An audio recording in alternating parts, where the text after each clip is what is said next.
guys, this is AkuyeDede. Welcome to ChitChat with AkuyeDede, where the conversation is always what? Exciting, spicy, and we're ready to, rock and roll. You've heard of all these rumors, a lot of conversations going around about Black Americans living in Ghana, they're leaving Ghana, and it's like an exodus of them.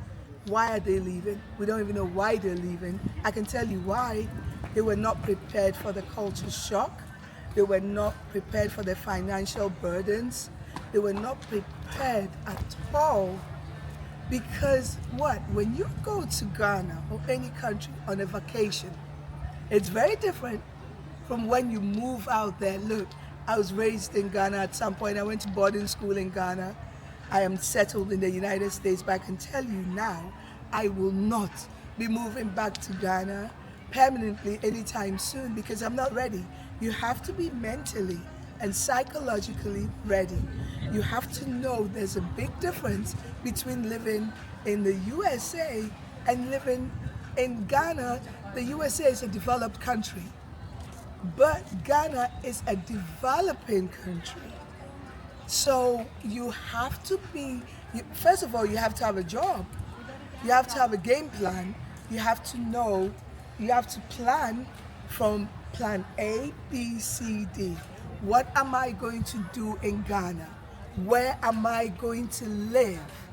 What am I going to do in terms of source of income? Because the United States is a credit-based system, isn't it? Ghana is not. Ghana is more a place where, look, out here, I can have $200 in my pocket, buy my gas, go to work the entire week. I take my lunch to work anyway, and still have $200. In 2 weeks, I'll still have the $200. In Ghana, you would do the same thing, have, let's say, 2,000 cedis in your pocket. You wake up, you have all that money. You pack your lunch to work, which is not advisable. You find yourself not doing that a lot in Ghana. And then guess what happens?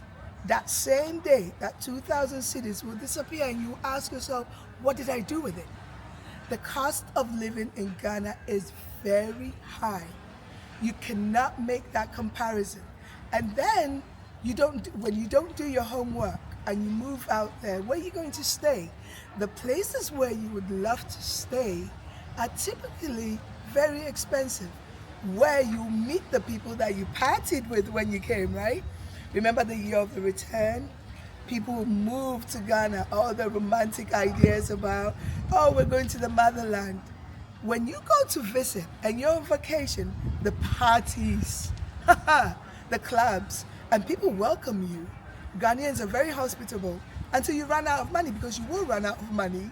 And number two, you don't find the right people to ask, where can I buy property or rent property? Now, if you're going to rent, what area will be good for you? There's some areas in Ghana, I will not stay in those areas, I can promise you. But then you're a Black American, you've gone to Ghana, you don't know any better, and someone somewhere steers you to the wrong neighborhood. And then what do you think you're going to do?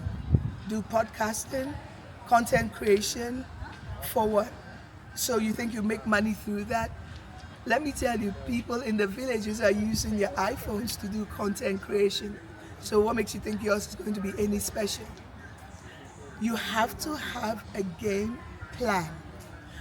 Make sure that you have your accommodation ready.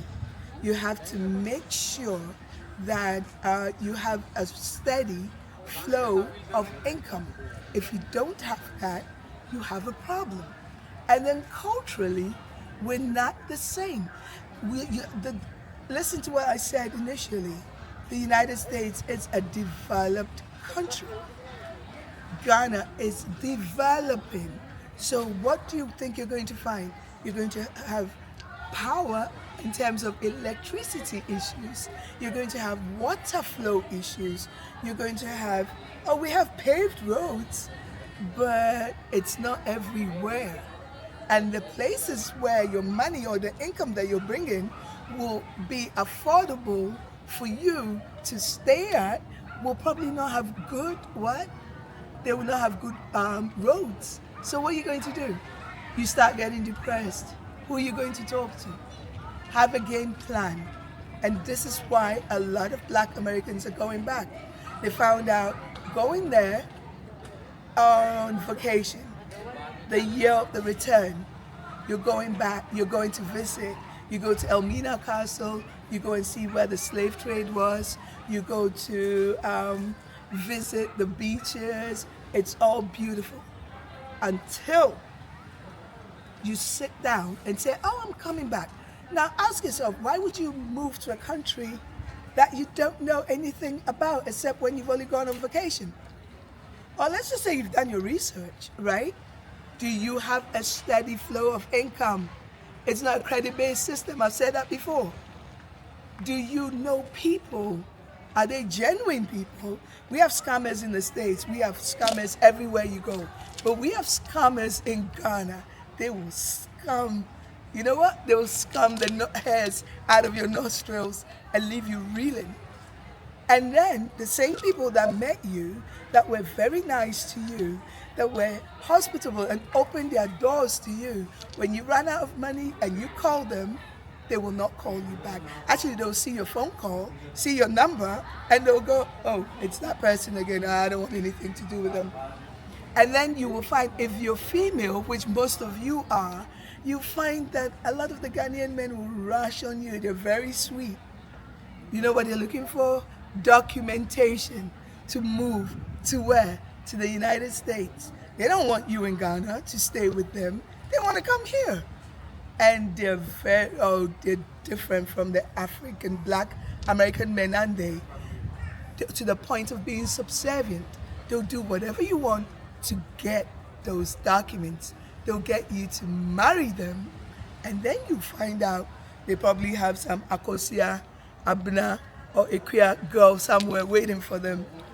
See, so many factors, but I think the main reason why a lot of Black Americans are moving back to America is because they couldn't hack it, and they couldn't hack it because of the financial situation and the cultural shock. You wake up one day, you don't have electricity. You wake up one day, oh, the water, no water running. You wake up one day, some pastor, the nuisance, pollution, the environment, smelly gutters. You have gutters that are not covered, right? And then you hear, on Sundays, you hear a pastor blaring out, making a lot of noise, and there's nothing you can do about it. Excuse me. This is a problem. You have to go to a country prepared, especially when you're going to a developing. Listen to this carefully. Listen. It's a developing country. The laws do not work like they do in the United States. Don't get me wrong, we have laws in Ghana, but are they enforceable? Who's enforcing them? Get your house broken into or your property stolen and call the Ghanaian police and see what happens. If you get a good one, it will get sorted out. But you might have to give them a little some. Do you get me? You can't do that here in the United States, can you? And then, who are you going to talk to? It's a messy situation. I understand why they're going back. When I started, I said, I grew up in Ghana. I went to boarding school in Ghana, but as an adult, when I go back to visit my mother, I stay with her for a few months and I run back, because at this stage in my life, moving back permanently is very difficult. And we have properties everywhere in Ghana. I live in a big mansion we have house help, I have a driver, I have a nice car, and I have a steady flow of income. But guess what? When I wake up, because I can't sleep because the power's gone off, I need a generator. So I have a generator, right? And then you can't sleep again. Why? There's someone making noise, someone pounding fufu somewhere, and you can't even talk to them. because you don't speak the same language. We forgot that part, the language barrier.